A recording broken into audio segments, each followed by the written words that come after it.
Trend பண்ணிட்டு இருக்காங்கல்ல எல்லாவோட YouTube சேனலில், நீங்கள் போய் மடிப்பிச்சிருங்க உங்களுக்கு வந்து கடன் தீரும், இப்படி போலியாக நம்பி ஒரு ஓப்பன் ஐஸ் இல்லாமல் நீங்கள் வந்து கண்மூடித்தனமாக நீங்கள் வந்து நம்பி பெண்களாக இருக்கட்டும், தாய்மார்களாக இருக்கட்டும், இளைஞர்கள் நிறைய பேர் வந்து யங்ஸ்டர்ஸை கூட நான் பார்த்துருக்கேன், மடிப்பிச்சை எடுத்து அந்த துண்டில் வந்து அந்த வஸ்திரத்தில் வந்து பிச்சை எழுந்து நிற்பாங்க.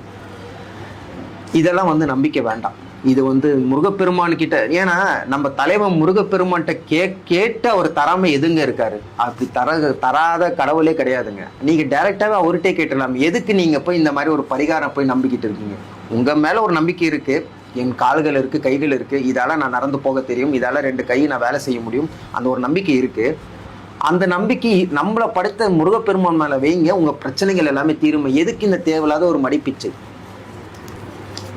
இந்த மடிப்பிச்சை எடுத்தும் சரி, ஓகே, நான் அந்த மடிப்பிச்சை எடுத்து எனக்கு கிடைச்சிருக்குங்கன்னா அது மடிப்பிச்சை எடுத்ததுனால தான் கிடைச்சிருக்குன்னு நீங்கள் ஆதாரத்துப்பூர்வமாக நீங்கள் சொல்ல முடியாது. முருகப்பெருமானோட அருள் இல்லைன்னா அது எதுவுமே கிடைக்க வாய்ப்பே கிடையாது. என்னை பொறுத்த வரைக்கும் என்னென்னா, முருக பக்தர்களுக்கு எல்லாருக்கும் ஒரு விஷயம் நான் சொல்கிறேன். இந்த மடிப்பிச்சையாக இருக்கட்டும், இந்த கோயில் குளத்தில் போய் நம்ம வந்து எடுத்து இந்த மாதிரி கஷ்டப்பட்டு நம்ம நின்று அந்த வெயிலில், இன்றைக்கும் நான் பார்க்குறது எல்லாருக்கும் பழனி அடிவாரத்தில் கூட நான் பார்க்குறேன், பழனி மலை அந்த யானை பாதையில் கூட பார்க்குறேன். முதல்ல அந்த திருச்செந்தூர்லேருந்து ஆரம்பித்து அப்படியே படிப்படியாக ஒவ்வொரு ஜோசர் இதை சொல்லி இந்த ஜோசர் சொல்கிறாங்க பழனிக்கு போங்க, பழனியிலேருந்து திருச்செந்தூர் வாங்க. அதெல்லாம் அந்த ஒரு நம்பிக்கை நீங்கள் வைக்காதீங்க.